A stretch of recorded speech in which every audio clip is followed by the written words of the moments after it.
बिस्मिल्लाहिर्रहमानिर्रहीम नहमदुहु व नसल्ली अला मुहम्मद रसूलुल्लाह करीम।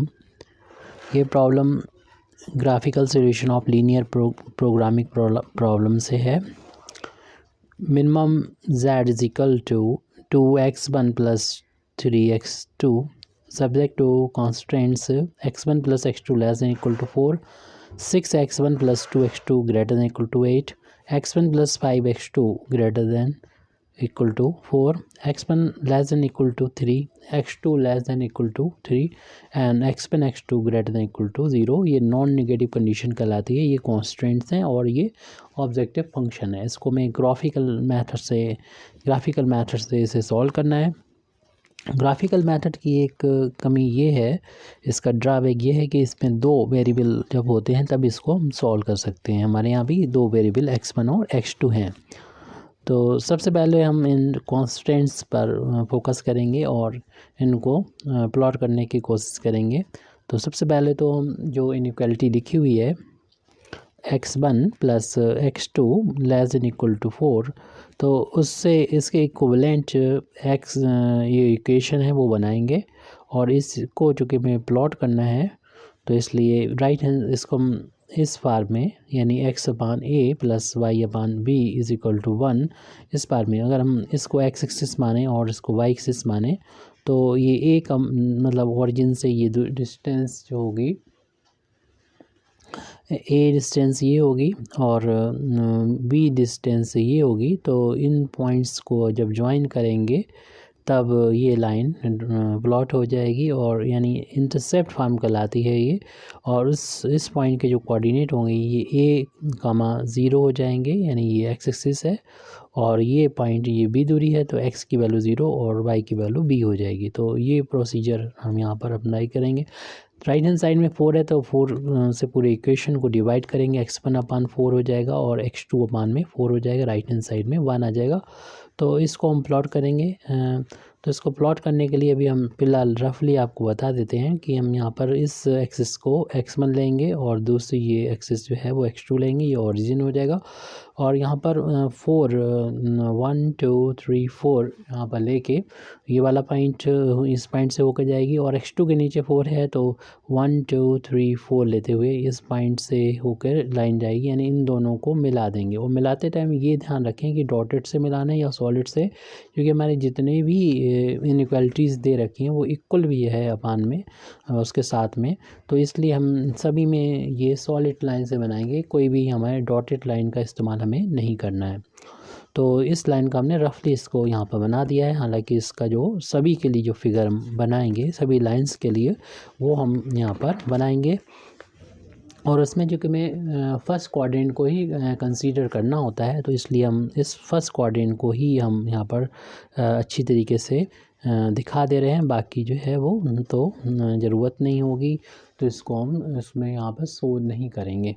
तो इसको अगर हम और दिखाएं तो इस लाइन को हम x1 ये x1 एक्सिस होगी, ये ओरिजिन होगा यहाँ पर और ये वाली जो लाइन है वो x2 एक्सिस हो जाएगी, क्योंकि x2 की डिस्टेंस को यहाँ दिखाएंगे और x1 को यहाँ दिखाएंगे। जैसे कि हमारी जो लाइन थी उसमें x1 के अबान में 4 था तो 1 2 ज़्यादा बड़े नंबर नहीं है यहाँ पर, तो 4 ही यहाँ पर 4 5 भी हो सकता है, तो इसलिए हम यहाँ पर इतने डिस्टेंस को 1 मानते हैं। यानी इस पॉइंट के कोऑर्डिनेट 1, 0 हो जाएगा, इसके 2, 0 हो जाएगा, 3, 0 हो जाएगा। आप चाहें तो ग्राफ पेपर का भी यूज़ कर सकते हैं या फिर आप अपनी कॉपी में भी बना के इसको दिखा सकते हैं, क्योंकि ग्राफ पेपर वो कभी कभी जो है ग्राफ पेपर में भी प्लॉट करना मुश्किल हो जाता है। लेकिन हाँ इसका ग्राफ ठीक ठाक बन जाए तो उसके लिए आप ग्राफ पेपर का यूज़ करें तो ज़्यादा बेहतर रहेगा, क्योंकि कभी कभी में लाइन अगर सीधी नहीं बनेगी तो फिर जो भी ग्राफ फिगर है वो ठीक नहीं बन पाएगा।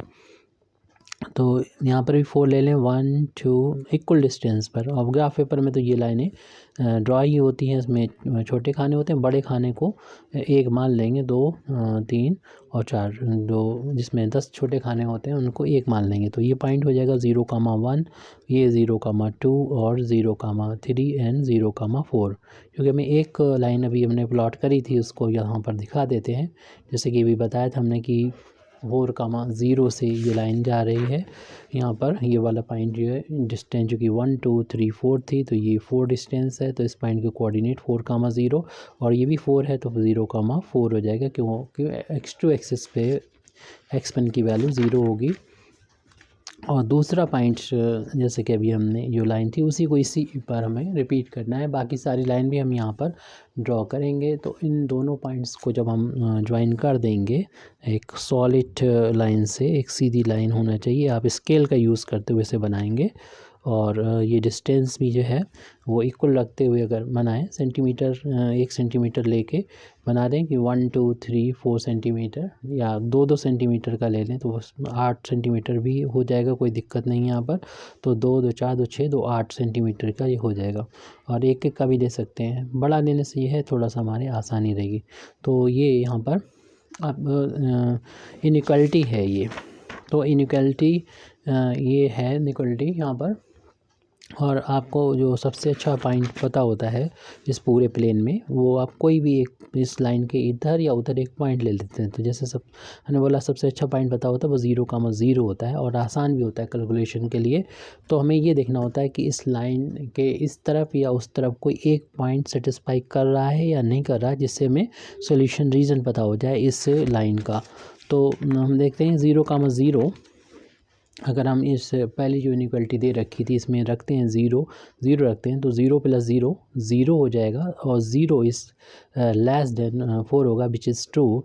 देयरफॉर इस लाइन के इस तरफ यानी यहाँ पर सोल्यूशन रीज़न है, क्योंकि अगर एक भी पॉइंट सेटिस्फाई कर जाता है तो सारे पॉइंट सेटिस्फाई करेंगे। तो इस लाइन के इस तरफ सोल्यूशन रीज़न होगा जिधर 0 ये वाला पॉइंट सेटिस्फाई कर रहा है। तो इसलिए यहाँ पर इसके एरो जो होगा नीचे की तरफ लगाएंगे, और इसके इस एरो इस तरफ लगाएंगे, क्योंकि एक भी पॉइंट अगर इस इनइक्वालिटी को सेटिस्फाई कर जाता है, और जिसका इक्वेशन जो है वो आप यहाँ पर इसको लिख लीजिए, चाहे तो आप इसको बाहर लिख दीजिए इसका इक्वेशन, चाहे इसको अंदर चूँकि और भी लाइनें बनेंगी तो क्रॉस ना कर जाए, इसलिए हम इसको यहाँ पर बाहर जिसमें लिख देते हैं x1 + x2 = 4। ये तो लाइन है, और इनइक्वालिटी के लिए हमने ये यहाँ पर बना रखा है, क्योंकि सोल्यूशन रीजन सारा का सारा इस लाइन के इस तरफ होगा। लेकिन हमें सिर्फ एक ही लाइन को नहीं देखना है, बाकी जितनी भी लाइंस हैं वो सभी देखना होगा। तो अब हम सेकंड लाइन पर आ जाते हैं। तो सेकंड इनइक्वालिटी के करस्पॉन्डिंग होगी, जो सेकंड इनइक्वालिटी है 6x1 + 2x2 > 8। सबसे पहले तो इस इनइक्वालिटी को इक्वल्स में बदलेंगे, यानी यह जाएगा 6x1 + का 2x2 = 8। फिर इस पूरे इक्वेशन को 8 से डिवाइड करेंगे तो 6x1/8 हो जाएगा, प्लस 2x2/8 हो जाएगा। राइट हैंड साइड में 8/8 करेंगे तो 1 आ जाएगा।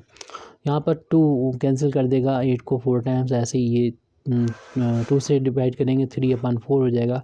अगले स्टेप में हम x1 को अगर ऊपर अकेला रखना चाहें तो 3 को इधर नीचे लाएंगे, जो डबल अपान में आ जाएगा, यानी 3, क्योंकि डबल अपान में होता है तो 3 का ऊपर जाके इंटू हो जाता है, तो ऐसे लिख सकते हैं। और x2 अपान में आ जाएगा 4 = 1। इसको भी हमें प्लॉट करना होगा। तो पहले इसी को हम अकेला यहाँ पर रफली प्लॉट करके दिखा दे रहे हैं कि यहाँ पर ये x1 एक्सिस होगी ओरिजिन, और ये x2 ये रफली है, ध्यान रहे। और x2 पर तो 4 यूनिट है, यानी 1 2 3 4 पहले ही 4 पर चुके मार्क कर चुके हैं यहाँ पर, तो वो वहीं इस पॉइंट से होकर जाएगा। लेकिन यहाँ पर ये जो 4/3 है, तो 4/3 एक्चुअल में अगर हम डिवाइड करें तो 1 होल 1/3 है। इसे ऐसे भी लिख सकते हैं 1 + 1/3, यानी 1 तो पूरा होगा और साथ में 1/3 और होगा। तो ये हमारा 1 और 2 पे लगा है, इसी के बीच में आ जाएगा, क्योंकि 1 तो यहाँ पर हो गया ये। उसके बाद 1/3 का मतलब ये होगा कि 1 से लेके जो 2 तक ये डिस्टेंस, क्योंकि ये 2,0 पॉइंट है, ये 1,0 पॉइंट है, तो ये डिस्टेंसेस को 3 इक्वल पार्ट में बांटेंगे पहले तो, यानी 1 2 3। अब इसमें क्योंकि हमें इसका जो हिस्सा चाहिए, पार्ट चाहिए, वो 1 है, तो ये इसका इन 3 पार्ट में, यानी 1 2 3 पार्ट में ओनली ये वाला पार्ट चाहिए। तो इतना तो 1 हो गया, इतना 1/3 हो गया, तो ये पॉइंट हो गया हमारा 1 एंड 1/3 का मतलब 4/3, जैसे कि पहले बता चुके थे। ये पॉइंट हो जाएगा 4/3, 0 पॉइंट हो जाएगी। तो इस पॉइंट से लाइन जाएगी, और साथ में ये 4 x2 के नीचे 4 है तो 4 से जाएगी। इन दोनों पॉइंट्स को मिला देंगे और तो ये लाइन हमारी हो जाएगी। तो इस लाइन को हम उस जो ग्राफ सबके लिए बनेगा, मतलब वही रखना है, इनको तो हम रफली बनाया है, इसी को वहाँ पर बना देते हैं।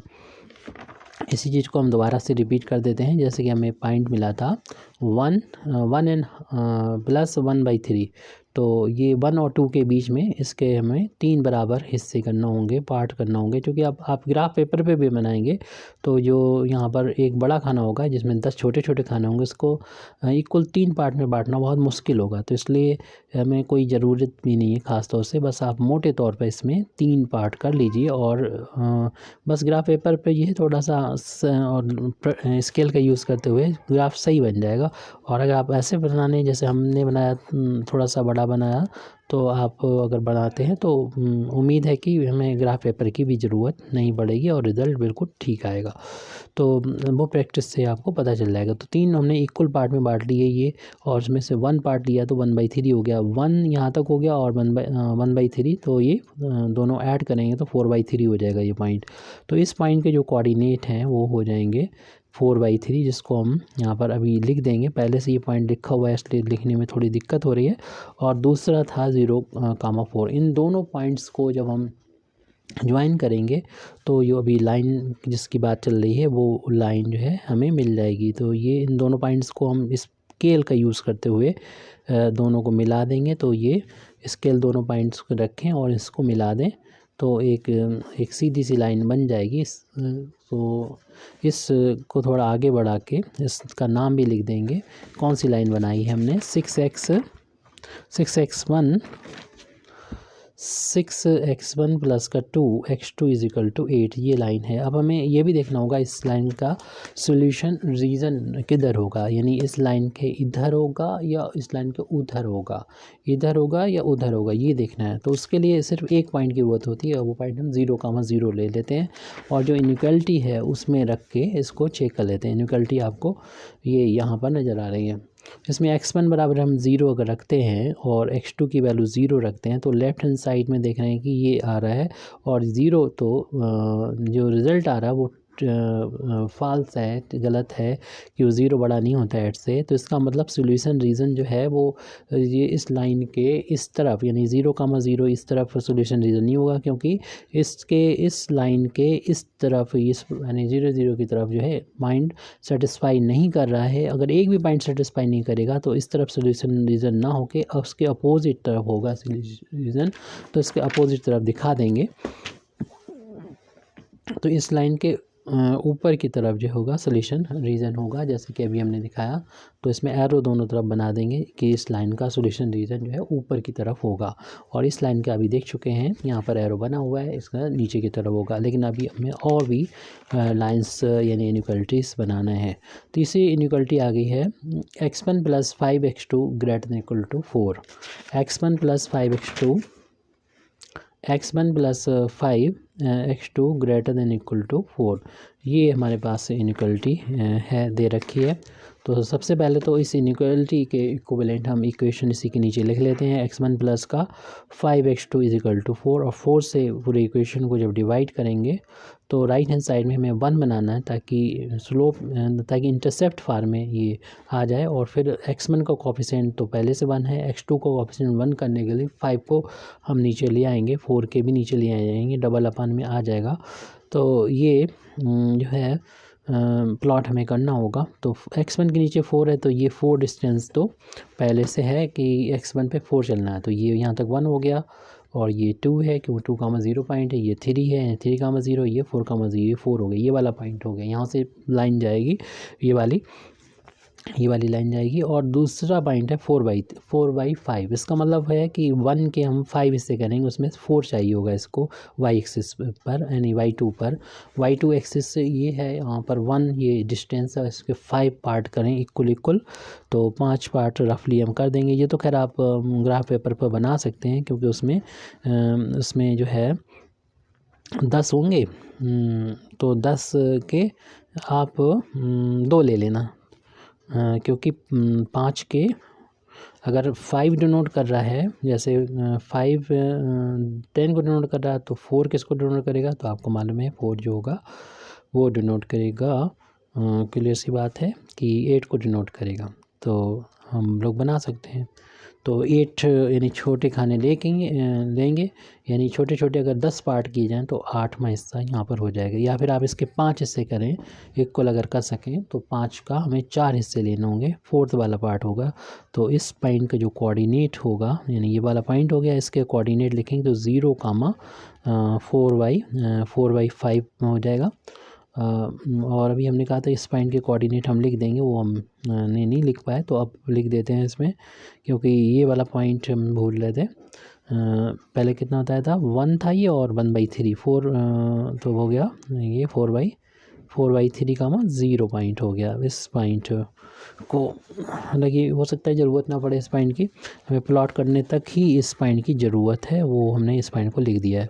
और अभी ये पॉइंट ये हो गया और दूसरा हमने यहाँ पर 4 ले लिया था। तो इन दोनों पॉइंट्स को जब ज्वाइन कर देंगे यानी इसको और उसको जब ज्वाइन कर देंगे तो इस ज्वाइन करने पर एक लाइन यहाँ पर देखने बनती हुई नज़र आ रही है। आप स्केल से बनाएंगे इसको, दोनों स्केल रख लेंगे, दोनों पॉइंट के ऊपर स्केल के ऊपर दोनों पॉइंट नज़र आएंगे, आप फिर बना देंगे ये लाइन है। अब देखना है कि लाइन के इस तरफ सोल्यूशन होगा या लाइन के ऊपर होगा या नीचे होगा। तो उसके लिए आप ये जो इसकी इनइक्वालिटी है ये लाइन की करस्पॉन्डिंग, वो उसमें 0 0 रख देंगे। अगर हम 0 रखेंगे 5 × 0 करेंगे तो देख रहे हैं कि ये पूरा 0 है और ये 4 से तो होता है छोटा, लेकिन यहाँ पर बड़ा आ रहा है, इसका मतलब ये सेटिस्फाई नहीं कर रहा है।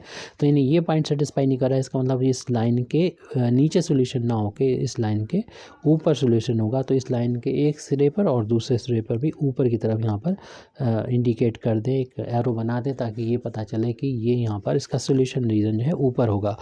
तो हमने ये तीसरी जो था लाइन उसको भी बना दी है, तीनों इनइक्वालिटी हो गई मेन। और अब ये चौथी x1 जो होगा वो y एक्सिस के पैरेलल होता है और 3 डिस्टेंस पर होगा। ये हम इनइक्वालिटी बनाना है, यानी x1 वहाँ पर लेस देन इक्वल टू 3 है। तो आप क्या करें, इस इनइक्वालिटी के करस्पॉन्डिंग लाइन बनाएं तो x1 बराबर 3।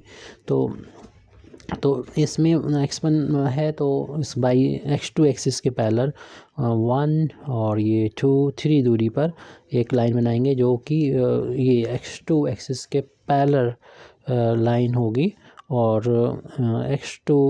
x1 बराबर 3 होगी। लेकिन इसका सोल्यूशन रीज़न लिखना है तो देखिए, अगर x1 बराबर 0 यानी 0 x1 और x2 की वैल्यू 0 0 रखेंगे यहाँ पर, तो चूँकि x1 ही है यहाँ पर तो x1 less than equal to 3 ये सेटिस्फाई कर रहा है। तो इसका मतलब इसका जो सोल्यूशन रीज़न होगा वो जो होगा इसी तरफ होगा।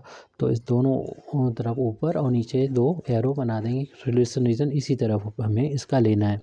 अब यहाँ पर दूसरी इनइक्वालिटी और है, मतलब 5th इनइक्वालिटी और है x2 less than equal to 3। तो x3 less than equal to 3 ये इनइक्वालिटी है जो कॉन्स्टेंट से रखा है।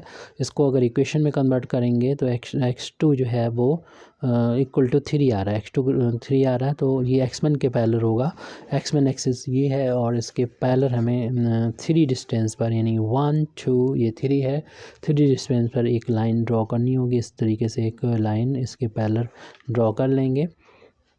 ये लाइन आपको मालूम ही है कौन सी है, x2 है और इक्वल टू 3। अब इसके नीचे होगा सोल्यूशन इस लाइन के या ऊपर होगा, ये पता करने के लिए इस इनइक्वालिटी का यूज़ करेंगे। यहाँ पर x1 मिलेगा तो 0 रख देंगे, x2 मिलेगा तो 0, क्योंकि ऑरिजिन को हम चेक कर रहे हैं कि ऑरिजिन इसका सोल्यूशन है या नहीं। 0, 0 सोल्यूशन है नहीं, तो 0 रखा और देखा कि ये जो है इस इनइक्वालिटी में सेटिस्फाई कर रही है, सही है ये। तो इसका मतलब जिस तरफ ऑरिजिन है उस तरफ भी सोल्यूशन है इस लाइन का। तो ये लाइन थी और ये वाला ऑरिजिन यहाँ पर है तो इसका सोल्यूशन नीचे की तरफ है। तो 2 एरो बना दीजिए यहाँ पर साइड में कि ये नीचे की तरफ इसका सोल्यूशन रीज़न है।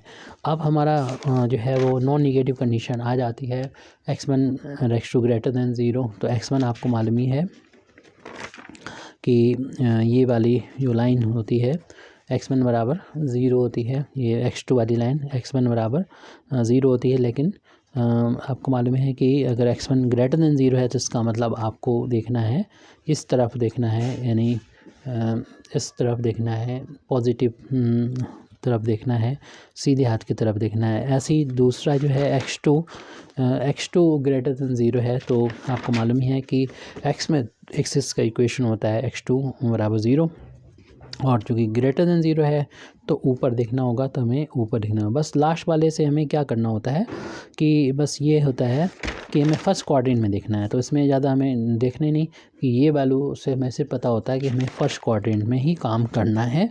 ये लास्ट में लिखा होता है, तो जब भी हम लोग बनाएंगे मतलब ग्राफिकल सॉल्यूशन से सॉल्व करेंगे तो आपको सिर्फ जो है वो फर्स्ट क्वाड्रेंट वाला ही बनाना होगा। तो ये हमारी x1 एक्सिस है और ये x2 एक्सिस है, बाकी एक्सिस हमने ले नहीं रखी हैं। मतलब 4 क्वाड्रेंट होते हैं तो उसमें फर्स्ट क्वाड्रेंट में ही बात करना है, क्योंकि x1 x2 जो है एक्सिस जो लास्ट कंडीशन है नॉन नेगेटिव कंडीशन, वो यही डिनोट करती है कि आपको फर्स्ट क्वाड्रेंट में काम करना है। तो इसलिए हमने देखिए बहुत कम जगह छोड़ रखी है सेकंड क्वाड्रेंट के लिए, जो इतनी है क्योंकि वहाँ पर कुछ भी हमें करना ही नहीं है। और ऐसे ही हमें थर्ड और फोर्थ के लिए भी हमने थर्ड के लिए और फोर्थ के लिए भी कुछ भी नहीं छोड़ रखी जगह, क्योंकि हमें पूरा काम जो करना है वो फर्स्ट क्वाड्रेंट में करना है। आपका ये एक्सिस जो है ये मेन एक्सिस हो गई x1 और ये वाली लाइन जो होगी वो x2 हो गई। अब हमारा जो फोकस रहेगा यहाँ पर ग्राफिकल सॉल्यूशन में वो पहले सॉल्यूशन रीजन ढूंढने का रहेगा। तो सॉल्यूशन रीजन क्या होगा, तो हम जो भी एरो ये लगा के आए हैं उनका भी यूज़ होगा, क्योंकि सबसे पहले आप कहीं पर भी खड़े हो जाइए, जैसे यहाँ पर इस वाले पॉइंट रीजन में चाहें यानी यहाँ पर, तो ये वाली लाइन कह रही नीचे आओ, तो हम इसकी बात मानते हुए हम यहाँ पर आ गए। लेकिन इस वाली लाइन को देख रहे हैं, वो कह रहे हैं कि इस तरफ आओ, ये इसका एरो बता रहा है कि, तो हम इधर भी आ गए। लेकिन वो पहली वाली बात जो थी इसको मानना हमेशा रहेगा, जो हम मान चुके हैं पहले कि इसके नीचे ही रहना है। अब इसकी बात ही मान ली तो हम इस वाली इसके नीचे रहना है अब, और इसके इस तरफ रहना है हमेशा, इसकी बात हमेशा मानते हुए अब चलेंगे। लेकिन अब हम इस वाली लाइन को देख रहे हैं, तो ये वाली लाइन कर रही है कि इसके इस तरफ रहना है, तो हम यहाँ पर आ गए। अब यहाँ पर से क्या हम ऊपर तो जा ही नहीं सकते, क्यों हम इसकी बात तो मान ही चुके पहले, तो क्या यहाँ आ सकते हैं। तो ये वाली लाइन कह रही है कि इसका एरो बता रहा है कि ऊपर रहना है, नीचे नहीं जाना है। तो इसका मतलब हमारा सोल्यूशन रीज़न हमको अब मिल चुका है, क्योंकि बाकी तो हम फर्स्ट क्वाड्रेंट में हैं, तो नॉन नेगेटिव वाली कंडीशन भी हम लोग मान चुके हैं, और बाकी अब शायद कोई लाइन बची नहीं है, बची भी होगी तो वो सब हम देख रहे हैं कि इस लाइन के हमें ऊपर रहना है, क्योंकि ये बता रहा है ऊपर रहना है एरो। तो इनकी बात भी हम लोगों ने मान ली है, और इस तरीके से इसकी भी, तो इन सभी एरो को ध्यान में रखते हुए हम इसको शेडेड कर देंगे, और जो शेडेड पोर्शन आएगा वो सॉल्यूशन रीजन होगा, हर एक पॉइंट का फिजिबल सॉल्यूशन होगा। अब यहाँ पर हमारा जो प्रॉब्लम को जो दे रखी है उसको मिनिमाइज़ करना है, तो मिनिमाइज़ किस पॉइंट से होगा, तो उस पॉइंट को देखना है। तो सारे इनइक्वालिटीज़ जो दे रखी हैं वो इन हर एक पॉइंट से सेटिस्फाई हो जाएगी, हर एक पॉइंट, यानी क्योंकि यहाँ पर होंगे तो यहाँ पर x1 की वैल्यू कुछ होगी, x2 की वैल्यू, जितनी भी इनइक्वालिटी हैं उससे सेटिस्फाई होगी। लेकिन z की वैल्यू मिनिमम किससे मिलेगी, उसको पता करने के लिए हमें इन लाइंस का इंटरसेक्टिंग पॉइंट्स यानी कॉर्नर्स हैं, उन कॉर्नर के कोऑर्डिनेट जो है वो निकाल के रखना चाहिए। यानी कि हम नाम भी दे रहे हैं, ये ए पॉइंट है और इस पॉइंट का नाम हम बी रख दे रहे हैं, इस पॉइंट को सी रख दे रहे हैं, इसको डी और ई, इस तरीके से 5 पॉइंट है, इन 5 पॉइंट के हमें कोऑर्डिनेट निकाल के रखना होगा। तो सबसे पहले तो बात हम लोग करते हैं कि ए पॉइंट की। ए पॉइंट हमें देखना होगा किन 2 लाइंस का है। तो ये लाइंस जो है हमने इस वाली लाइन को तो लिख रखा है, ये इस वाली लाइन का इंटरसेक्टिंग पॉइंट है, और इसको हमने नहीं लिखा, शायद हमसे छूट गया था, तो लेकिन हमें लिखना कोई दिक्कत की बात नहीं है। शायद ये वाली लाइन, क्योंकि ये 4/5 आ रहा है यहाँ पर, और 4/5 यहाँ पर इस वाली लाइन का है जो कि इससे मिला था। तो इसको हम इक्वेशन डाल देंगे, इक्वेशन नंबर 2, क्योंकि वो पहले हम ड्रा कर चुके थे इस वाली लाइन को, या ये लास्ट से चलते हैं, क्योंकि सबकी ज़रूरत पड़ेगी, ज़्यादातर की ज़रूरत पड़ेगी। तो सबसे पहली जो लाइन थी जो बनी थी हमने ली थी, उसको हम 1 डाल देंगे इक्वेशन, और दूसरी लाइन ये जिन की ज़रूरत पड़ेगी फिर हम बुला लेंगे, इक्वेशन नंबर 2 डाल दिया, और फिर ये इक्वेशन नंबर 3 डाल दीजिए इसको, और इनइक्वालिटी जो है वो x=4 डाल देते हैं, x1 और x2 जो आया था इसे इक्वेशन नंबर 5 डाल देते हैं। तो इन्हीं को सॉल्व करके निकलेगा। तो ये बाजी जो लाइन है, तो आप 4 वाली इक्वेशन नंबर 3 से डिनोट है ये वाली लाइन, सॉरी। तो इसको चाहे तो आप कहीं पर भी, चूँकि अब जगह है हमारे पास, तो इसी को यहीं लिख देते हैं, x1 प्लस का 5 x2 ये इक्वल था 4 के, या हम इसको ऐसे भी कर सकते हैं, इस लाइन के सामने लिख दें लाइन नंबर ये 3 है, ऐसे करके भी डाल सकते हैं। और ये वाली लाइन कौन सी थी, तो उसको नंबर भी डाल सकते हैं। फिलहाल हमने इसको लिख दिया है। तो ए जो है इंटरसेक्टिंग पॉइंट इस वाली लाइन का है, यानी 3 का, और ये वाली जो लाइन थी इसको हमने इक्वेशन डाल रखा होगा, इक्वेशन नंबर 2 डाल रखा होगा। 2 और 3 को हमें सॉल्व करना है, क्योंकि ये लाइन 2 थी, ये वाली लाइन 2 है, तो इसको हम यहाँ पर 2 डाल दे रहे हैं। 2 को सॉल्व करेंगे जब हम इस 3 वाली लाइन के साथ में, तो इंटरसेक्टिंग पॉइंट ए आ जाएगा। तो ए के कोऑर्डिनेट निकालना है, 2 और 3 को सॉल्व करने।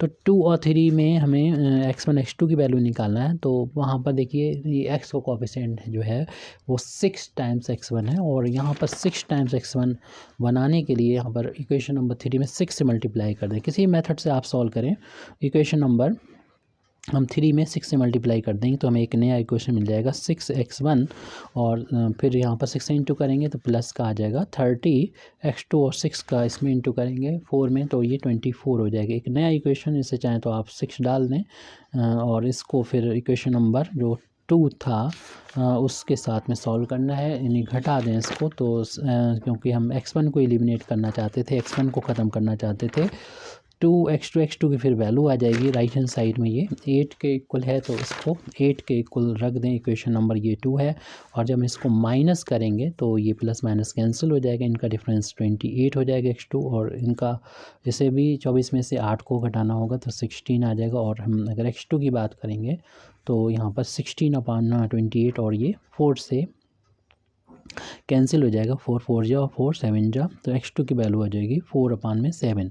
तो इसका इस्तेमाल हम इक्वेशन नंबर अब 2 और जो हमने इक्वेशन नंबर 3 लिया था किसी इसमें भी पुट करके हम x1 की वैल्यू निकाल सकते हैं। तो ये आसान रहेगा क्योंकि x1 सामने है। तो इक्वेशन नंबर 3 में ये वैल्यू हम पुट कर देंगे, तो x1 प्लस का 5 टाइम x2 था, x2 की वैल्यू 4/7 आ चुकी है, वो रख देंगे। राइट हैंड साइड में 4 है, तो इक्वेशन नंबर 3 में हमने ये वैल्यू पुट कर दी है।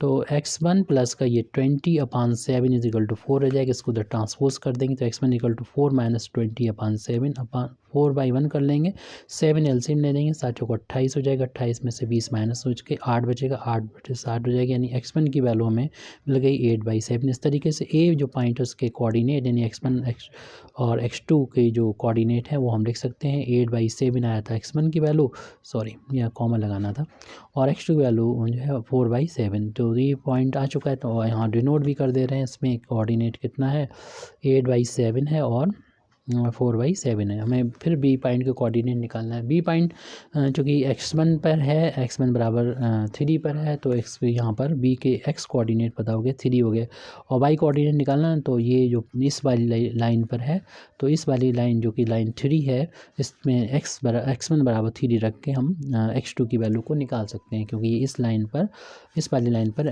पूरी लाइन पर ही x1 बराबर 3 रहेगा, तो x1 3 हो गया। तो इस पर ये पॉइंट जो इस वाली लाइन पर भी है, तो इसके इक्वेशन को सेटिस्फाई करेगा। तो इक्वेशन नंबर 3 में हम x1 बराबर 3 पुट कर देंगे। इक्वेशन नंबर 3 में पुट कर दिया, पुटिंग x1 बराबर 3 इन इक्वेशन नंबर 3। तो इक्वेशन नंबर 3 हमारे सामने है, वहाँ पर हम रखेंगे 3। तो 3 प्लस का 5 times x2 is equal to 4, तो 5x2 इज इक्वल टू, इसमें 4 में से ये 3 माइनस हो जाएगा तो 1 बचेगा, और जब हम डिवाइड करेंगे 5 से 1/5 आ जाएगा x2 की वैल्यू। तो हमें बी पॉइंट के कोऑर्डिनेट भी मिल गए, क्योंकि वहाँ पर x1 और यहाँ पर x2, x1 आया था 3 और y इसकी वैल्यू 1/5। तो इसमें बी पॉइंट के कोऑर्डिनेट भी 3, 1/5 आ चुके हैं। हमें कॉर्नर के कोऑर्डिनेट की ज़रूरत है। इस पॉइंट चूँकि ये सी पॉइंट भी वो भी x1 पर है, तो यहाँ पर भी x1 की वैल्यू 3 होगी, और x2 की वैल्यू निकालना है। तो ये वाला पॉइंट जो है सी इस वाली लाइन पर है, जिसका इक्वेशन जो है x1 plus x2 is equal to 4 है, जो इक्वेशन नंबर हमारा 1 से डिनोट है। चाहे तो आप यहाँ पर इसमें 1 लिख दो, यहाँ पर लिख दो, यहाँ पर लिख दो 1 लिख इसमें डाल दो, तो इक्वेशन नंबर 1 से ये डिनोट था। अब ये वैल्यू जो है हम पुट कर देंगे, अगर हम सी पॉइंट के कोऑर्डिनेट चाहते हैं तो सी पॉइंट के कोऑर्डिनेट निकालने के लिए इक्वेशन नंबर 1 में पुट कर देंगे, पुटिंग x1 बराबर 3 in equation number 1। Equation number 1 देख लीजिएगा, वहाँ पर x1 था यानी 3, और प्लस x2 बराबर 4 ये था। और इसमें x2 निकालेंगे तो 4 में से 3 माइनस होगा तो 1 आ जाएगा x2। तो इस तरीके C के कोऑर्डिनेट यानी x1, x2 की वैल्यू आ चुकी है 3, 1 आ चुकी है। तो इस पर 3, 1 कोऑर्डिनेट हो गए। अब D पॉइंट के कोऑर्डिनेट निकालना है तो इसमें देखिए हमें मालूम है ये लाइन जो है x2 है, तो x2 की वैल्यू 3 है, x2 बराबर 3 है।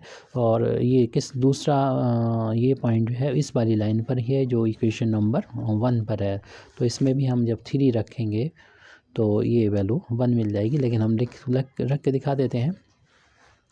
पुटिंग D पॉइंट के कोऑर्डिनेट निकालने के लिए पुटिंग x2 बराबर 3 in equation number 1, equation number 1 में ये रखेंगे तो वहाँ पर x1 था प्लस x2 की जगह पर 3 इक्वल टू 4 था और x1 की वैल्यू 4 माइनस का 3 यानी x1 की वैल्यू 1 आ गई। इस तरीके से हम D पॉइंट के कोऑर्डिनेट x1 और x2 की वैल्यू को लिख सकते हैं। x1 की वैल्यू 1 और x2 की वैल्यू हमने 3 रखी थी यानी 1, 3 इसके कोऑर्डिनेट D के आ गए। अब E पॉइंट जो लास्ट पॉइंट है वो भी देखना है, इसी लाइन x2 बराबर 3 पर है तो उसमें भी x2 की वैल्यू 3 है। x1 की वैल्यू निकालने के लिए ये लेकिन आपकी इस वाली लाइन पर है यानी जो इक्वेशन नंबर हमने 2 से डिनोट किया है, लेकिन इक्वेशन क्या है 6x1 + 2x2 बराबर 8। तो इक्वेशन नंबर 2 में ये पुट कर देंगे। पुटिंग x2 बराबर 3 equal 3 in equation number 2। Equation number 2 है 6x1 + 2x2 इक्वल टू 8। तो वहाँ पर हमें x2 की वैल्यू रखना है। x2 की वैल्यू हमने 3 रख दी है तो ये 6x1 बराबर आ गया, ये 6 हो जाएगी, जो राइट हैंड साइड में पहुँचेगा तो माइनस हो जाएगा। तो 6x1 की वैल्यू आ गई, 6x1 वैल्यू आ गई, इनका डिफरेंस 2। तो x1 की वैल्यू निकालेंगे 2/6 यानी 1/x1 की वैल्यू 1/3 आ गई, x1 की वैल्यू 1/3 आ गई। तो इस तरीके से हम इस E पॉइंट के कोऑर्डिनेट यानी x1 और x2 की वैल्यू, x1 की वैल्यू 1/3 आई जबकि हमने x2 की वैल्यू 3 रखी थी तब। तो E पॉइंट के जो कोऑर्डिनेट है वो हमें पता चल गया है 1, 3, 3। तो सारे पॉइंट जब कॉर्नर पॉइंट्स आ गए तो फिर उसके बाद हम लोग यहाँ पर जो अपना सॉल्यूशन निकालना चाहते हैं तो एक साइड तो हम पॉइंट लिख देंगे और दूसरी तरफ जो मिनिमम z निकालना तो हम z की वैल्यू जो हमको शुरुआत में दे रखी थी यानी ऑब्जेक्टिव फंक्शन में वो देखेंगे। 2x1 प्लस का 3x2 था, 2x1 देखेंगे 2x1 प्लस का 3x2 किस पॉइंट के लिए होगा। तो सबसे पहला जो पॉइंट था हमारा वो पॉइंट A था और A पॉइंट के जो कोऑर्डिनेट हम लोगों ने फाइंड किए थे देख लीजिए। तो 8, 7 और 4, 7 ये हमने उधर भी लिख रखे हैं। 8, 7, 4/7 ये पॉइंट है। तो इस पॉइंट के लिए हम z की वैल्यू को पहले तो देख लेते हैं। तो z इक्वल टू 2x1 की यहाँ पर 8/7 रखना है और x2 की जगह पर 4/7 रखना है। अपान में सेम है यानी 7 है, एलसीएम ले लिया, ऊपर ये 16 हो जाएगा प्लस का ये 12 हो जाएगा और ये दोनों ऐड होके 28 बना देंगे। 4 से डिवाइड करेंगे तो 7 से डिवाइड करेंगे तो 4 आ जाएगा। ये z की वैल्यू इतनी आई है। अभी हमें b पॉइंट के लिए भी ये देखना है। b पॉइंट के जो कोऑर्डिनेट हैं वो 3, 1/5 है। पीछे आप देख लीजिए कि 2 जगह लिखे हुए हैं, निकाले थे।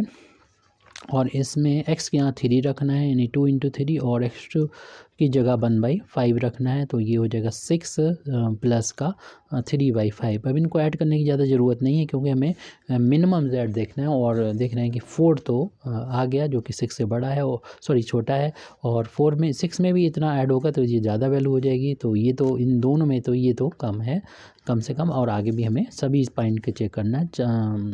4-5 पॉइंट हैं। C के जो कोऑर्डिनेट हैं तो वो भी हम यहाँ पर फिगर में ही देख लेते हैं। 3, 1 है तो उनके लिए भी हमें z की वैल्यू देखना होगी। हमें देखना होगा किस पॉइंट के लिए ये मिनिमम वैल्यू है। तो जहाँ पर भी x मिलेगा वहाँ पर तो हम रख देंगे 3, जहाँ पर भी x2 मिलेगा वहाँ पर रख देंगे। तो 6 प्लस का 3 इक्वल टू 9 है, ये तो इस 4 से बड़ी है तो ये भी रिजेक्ट हो जाएगी, ये भी रिजेक्ट हो जाएगी। इन तीनों में जो है ये छोटा है क्यों हमें मिनिमम वैल्यू देखना है तो इसके लिए अभी आ रही है, लेकिन हमें सारे पॉइंट को चेक करना होगा। डी पॉइंट के कोऑर्डिनेट भी देख लेते हैं, फिगर से हम देख ले रहे हैं, आप भी देख लीजिएगा। 1, 3 यानी x1 की जगह पर हम 1 रख देंगे और x2 की जगह पर 3 रख देंगे, ये 2 हो जाएगा और ये 3 9 हो जाएगा और ये तो 11 आ रहा है जो इससे 4 से काफ़ी बड़ा है, लेकिन हमें छोटी वैल्यू देखना है। तो इसलिए ई पॉइंट को और चेक कर लेते हैं जिसके कोऑर्डिनेट आए थे 1,3,3। तो यहाँ पर z की में x1 की जगह पर हम x1 की जगह पर रख देंगे 1/3 और x2 की जगह पर रख देंगे 3। तो ये 2/3 है और ये 9 हो जाएगा। तो इसको ऐड करने की ज़रूरत नहीं क्योंकि हमें पता चल गया ये 4 ही है, ऐसा है जो सबसे कम वैल्यू है, minimum value. Therefore z is equal to 4 is minimum for किस पॉइंट के लिए है, x1 की value 8/7 and x2 is equal to 4/7। तो ये हमारा आंसर आ गया। z के अब आंसर है यानी किन पॉइंट्स के लिए आया है और z की मिनिमम वैल्यू जो फाइंड करनी थी वो भी आ चुकी है। Thank you very much Indeed for listening me व आखिर दावाना अल्हम्दुलिल्लाहि रब्बिल आलमीन।